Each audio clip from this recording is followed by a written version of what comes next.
Good afternoon. Good afternoon. All right. So good afternoon.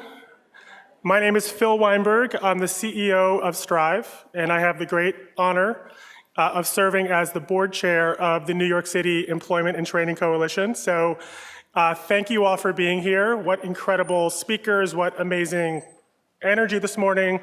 And I don't know about all of you, but my head is literally swimming with ideas and inspiration today from all that we've heard so far. And many of us might be thinking, this is nice. This is a nice break from what I do every day. But how do these issues really affect my job and what I do in my organization? We've been talking about gentrification and affordable housing, economic development and automation.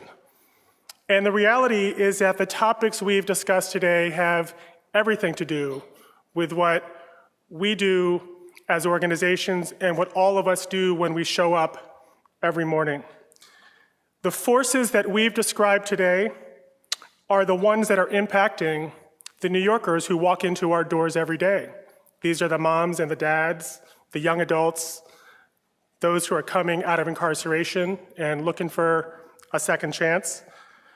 And these are the forces that are driving the income inequality that we've heard about. This tale of two cities, this notion that there is a rising tide and somehow it's not lifting us all up. This notion that there's a gilded age, as was described earlier, yet not all of us are participating in this economy. And then we say these are great ideas, but can we really do anything about these issues from where we sit? Some of us might be asking, do our voices matter? Well, I go back to what Joey said this morning, who I think said it best, who said, we can choose to take a stand. All of us and our organizations can choose to act differently, to think differently, to partner differently. Funders, policymakers, community-based organizations, colleges, all of us take a stand by showing up every morning and doing the work that we do. I want to recognize the important work that everybody in this room does to create the kind of city that we heard about earlier today. As we've heard, this is not a time for business as usual. This is a moment in time that we simply cannot afford to squander. The stakes are too high. Too many people are being left out. We see them every day, and there's more that we can do when we join our voices together. So the coalition, the New York City Employment and Training Coalition, is the place where we come together as a community to take a stand and to address the issues that we heard that are impacting the men and women and children who were working so hard to support every day through the work that we do in our organizations. I want to take a moment to, first of all, recognize Joey Ortiz, who spoke at the beginning, our new fearless leader and executive director of the New York City Employment and Training Coalition. Please join me in giving an applause for Joey.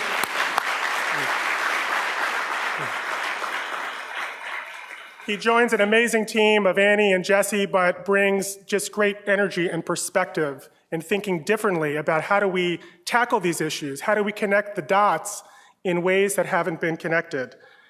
I want to thank our board members of the coalition, 25 members strong. Board members, if we could just see your hands real quick, I just want to make sure that we recognize your great work. Thank you, board. And I want to recognize all the member agencies, all the organizations who come out, who joined voices to make sure that together we're stronger. Now, I'm thrilled to have the opportunity to introduce two individuals for this next conversation. The first of whom is a real hero of mine who brings an incredible voice of justice and opportunity to the arena. She calls herself a troublemaker, which I think is a good description. It's my great pleasure to introduce Ana Oliveira, the president and CEO of the New York Women's Foundation, and Julia Jean-Francois, the co-director at the Center for Family Life.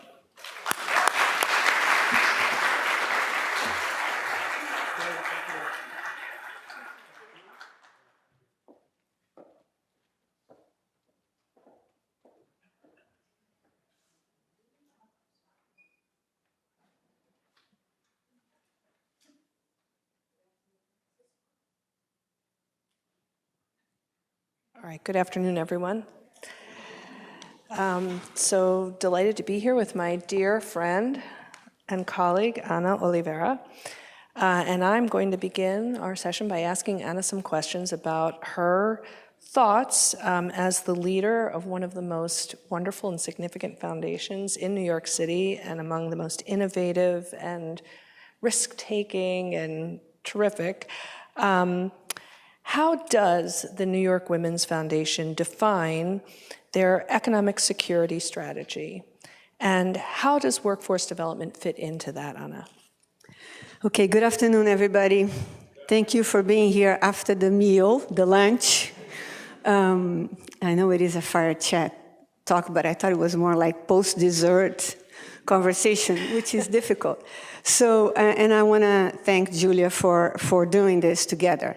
We wanted to begin with philanthropy being asked, because typically in the world, philanthropy is always asking grantee partners. So we wanted to model something a little different that is important for us at the foundation. So the New York Women's Foundation is a local public foundation. Our mission is centered on economic justice with the understanding and the use of a gender lens and a racial equity lens. So that's where we operate. We believe that problems and solutions live in the same place, and that those living and dealing with those challenges are the best architects of solutions. So our job is to be able to recognize the ingenuity, the strength, and the creativity that communities and individuals and groups bring forth. In the area of, because the cornerstone of our mission is economic justice, with the understanding that it does not exist without a context of gender and race inequalities in all of those dimensions. In a big strategy is that we like to maximize all the opportunities that the existing economic system offers for individuals to earn, to thrive economically, to get into the game and to improve into the game.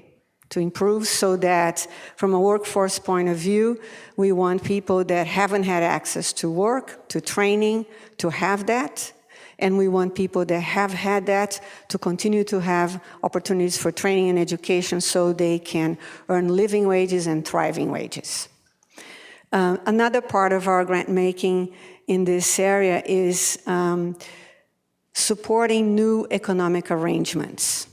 And there is where our partnership with the Center for Family Life, with Julia and her team, comes in. And that is, we like to invest, to support those who are creating innovative economic arrangements. And the more that these economic arrangements bring equality, equity, and control to community, the more we're interested in supporting them. And as a follow-up question, Ana, you've talked a little bit about the foundation's economic security sort of strategy and approach. How do you see that strategy differing from other foundations, and what would make it unique and significant? I think myself about how adept you are at the foundation in finding really beginning projects, grassroots projects, projects that are really at the early stages of innovation in domains that others perhaps haven't even ventured into. And I wondered if you could talk a little bit about that as well. So we believe, we don't have a lot of money compared to large foundations. I just want to tell you that. We don't have a big endowment, but it doesn't stop us from growing our grant making, because our grant making, like most other not-for-profits, we also fundraise. We fundraise in order to redistribute wealth. That's what we're doing at the New York Women's Foundation. And so our fundraising is where the bulk of our grant making comes. You know, foundations have hundreds of millions and billions in assets. We have 9 million. If we were going to depend on that to do grant making, we wouldn't be able to do what we do. but we are giving about between 9 and 10 million a year in grants. What do you think is different about us and our other colleagues in philanthropy is that we're more nimble. We are very comfortable. In fact, we depend on community leadership. So for instance, we attribute any significance of what we do with our money in the quality of the work, let's say, the Center for Family Life does. So, philanthropy usually doesn't perceive itself or doesn't speak about itself in a dependent relationship with our grantee partners, but I actually think we are. And I think that, we're way more keenly aware of, community-based organizations depending on funding. Of course, we all depend on funding. We are small businesses. We need capital. But the relevance of the use of capital, is the purpose of it, is what happens with it, is really in your hands. And I encourage you to think about that if you are engaged in either policy work, advocacy work, direct service. The relevance of the work is really in your hands. It's not in the hands of philanthropy. Perhaps we differ in that way, which then means that we like to move as fast as we can. Philanthropy is always a little late, sometimes very late. Things are happening, you've created solutions, you're doing things, you identified needs, you have ideas that you've been testing and growing, and it takes a while for most of us to feel comfortable joining you. So we like to be as much of a responding partner as we possibly can, and narrow that gap in time between what happens in real life and the urgency and what happens, in philanthropy. We are removed from, which can be a real problem, we are removed from human suffering. We're not in direct contact with people, not by virtue of our jobs. We may be that in things that we do outside, in the way we live our lives as individuals, but the job itself, the field itself, is not centered on a relationship with those who are neediest. So our speed of responding is much slower than your speed. So we try to be more nimble, and we try to remember that having access to dollars that are not ours, that we are the mechanism for distribution, is not necessarily equating ourselves with knowledge. And that's an important difference for us. So most of us who work at the foundation, we learn from you, Julia, we learn from our grantee partners. Of course, we come with added values and strong commitment to justice, social justice. But I think one difference is that we don't see ourselves as experts, content experts in the areas that we fund. Another difference is that because when you don't, this better, as much as I do, you don't have a lot of money, you want to have significance. You look for authenticity. You look for what is the added value of things. So we like to take risks. We don't perceive them as risks exactly, I just want to tell you, but traditionally it's perceived as risks. We don't perceive this risks because it comes from the people living and working in it. And we know that people course correct. I course correct every day. We all course correct every day. So we tend to fund very close to the ground. We fund small organizations. We fund groups that are not even an organization yet. They are a project or they are beginning. They don't have to have 501c3s. They can be attached to somebody. And we fund for a minimum of 5 years. And when organizations are small, they are general support grants. We believe that if we have a share of goal and purpose, that how to, there's so little money, you probably know how to use the money better than we do. So I think those are the things. We like to be useful to our, the big foundations, we like to be useful to them. We like to be useful to them in introducing incredible organizations and leaders for them to fund, as those 5 years are coming to an end. Their grants are bigger, they have a lot more money, and we like to use the fact that we work together for 5 years as a helpful thing for them to feel that they can fund something perhaps a little more on the edge of their traditional funding. Do you think that's a good description of us? Absolutely, and I think that our experience of the New York Women's Foundation was coming to you with a project that was a little bit more of a traditional project. It was our adult employment program. We had services for women in that program and for new immigrants, and you funded us for that. And then with, I think, a little trepidation, we brought to you what was a little bit of a new scheme at that point. And we were so grateful and pleasantly surprised that you were all ears. You wanted to look for the innovation. You wanted something new. It didn't have to be tested for years and years or be at a certain scale to be fundable. You were able to come in right from literally the very beginning and understand that there was potential in this idea, that we could form a relationship over years that would support us and that we could build something. And that ended up being the beginning of our cooperative development program. So to me, that feels exactly right. So now I get to ask Julia some questions. So, and I think that, being a place that has been so innovative and so, I'm going to say, generous with others, with partners in terms of so many terms, but specifically focusing cooperatives. How do you relate your work to the issues of unemployment or the quality of jobs and the quality of pay? How do you relate, Center for Families Life work with these challenges? Mm-hmm. Well, on one hand, we do have a traditional adult employment program where we do the usual placement, preparation, job readiness for folks, and we value that. We've done it for decades. It's an important part of what we do. But there was another part of our work that we wanted to explore more deeply, which was how could people become sort of in charge of their own fate in their economic security? How could they have a greater amount of more control than they would have as a worker in an organization where they had essentially no voice or ability to affect the strategy or trajectory of the business that they were working in? Could it happen? And that's what we came to you with in the co-op program.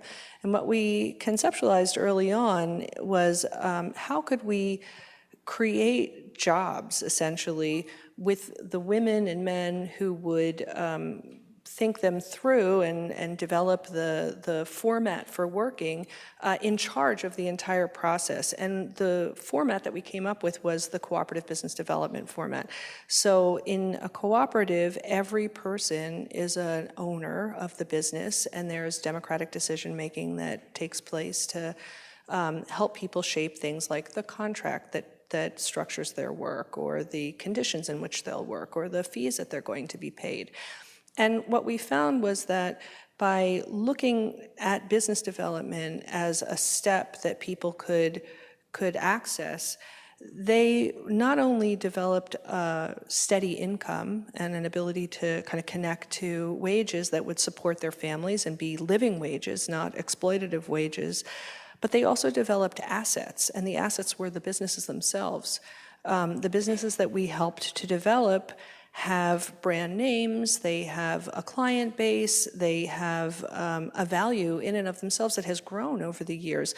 So when people are part of that cooperative, they're not only gaining the opportunity to have wages that they need to live day to day, but they also are building equity in an asset. And that was for us the next step, and you guys saw that right from the beginning. So when we think about economic security, we think about it beyond a job. One of the phrases in cooperative development is think outside the boss, which I kind of like that phrase. Rather than think outside the box, is think outside the boss. And so that has opened a whole sort of world of thinking for us about how people can engage as being in greater control of their economic futures and how they build assets, because many low-wage workers may find their way with luck and pluck to a living wage job, very few have assets that they can rely upon when they retire or when in the future when they may need to call upon them. And how have you seen, the growth of your work, the growth of, innovation through cooperatives? Well, I was just actually at a national conference this weekend that some folks here were at, looking at cooperative development and how it's been evolving across the United States. And it's very clear that people have been thinking a lot about scale. We're looking for methodologies that will allow us to scale to a much greater level. And what we've hit upon recently is our replication model. It is actually being evaluated right now, and we're getting through the final stages of something that will be a franchising model. So we're building companies that can be not just boutique one-offs, which I think people sometimes associate with cooperatives, but can be replicatable businesses that will have a market presence here in New York and beyond. So our hope is that we can test this concept here. We have 2 brand outlets of the Brightly Cleaning Cooperative, for example, one in Staten Island, one in Carroll Gardens, Brooklyn. We're opening a 3rd in Upper Manhattan. And we're hoping that within the next 2 years, we'll be able to expand that into other cities. So we're looking at Newark, Philadelphia, other places as well. We have been able to develop an online platform called upandgo.coop. That is the client-facing marketing arm of this, and both the Brightly franchising company, brand name, and the upandgo.coop platform are owned collaboratively by the workers. Again, it's that idea of asset building. We want them to control not only the terms of their work, but also to be able to view this as an investment. So anybody, and I urge you and all your friends to go on upandgo.coop and book a cleaning. And I think that people will find that the professionalism and the ability to compete toe-to-toe with other, with for-profit entities that are controlled by an owner, not by the workers, is transparent when you see the product. And that's the direction we're going in. And interestingly, I heard that echoed in LA. Other groups are thinking about this strategy as well nationally. So we have 2 minutes. So I'm gonna, we covered the basics that we needed to cover. I want you to know. So I'm gonna ask Julia if there is one, I'm gonna say, final comment or something. This is a group of people that are committed to incredible solutions to workforce growth and development. So any final thoughts you would want to share with them? I think as a final thought, it's important to think about certainly living wages, and people who work in cooperatives generally earn twice as much as people who do similar kind of domestic work, for example, outside of cooperatives. But I think the bigger message for me is there are a lot of people who don't want to just be a Lego block plugged into a job. They want to have the ability to build something, to see themselves as determining the trajectory of work themselves. And we shouldn't jump to the conclusion that because people have not been formally educated or not educated here in the United States or not English speakers as a first language, that kind of option is shut off for them, or women, that kind of option is shut off for them. The women, the entrepreneurs, the business builders, and the workers, they're all the same people. In our program, in the co-ops, no one believed, other than you guys, that they had the capacity to do this kind of business building. They just thought it was impossible. So I think my advice would be to think of people as potential worker owners and not just people who can do minimum wage jobs. Okay, well, we want to thank you for listening, for the opportunity, and have a terrific end of the day.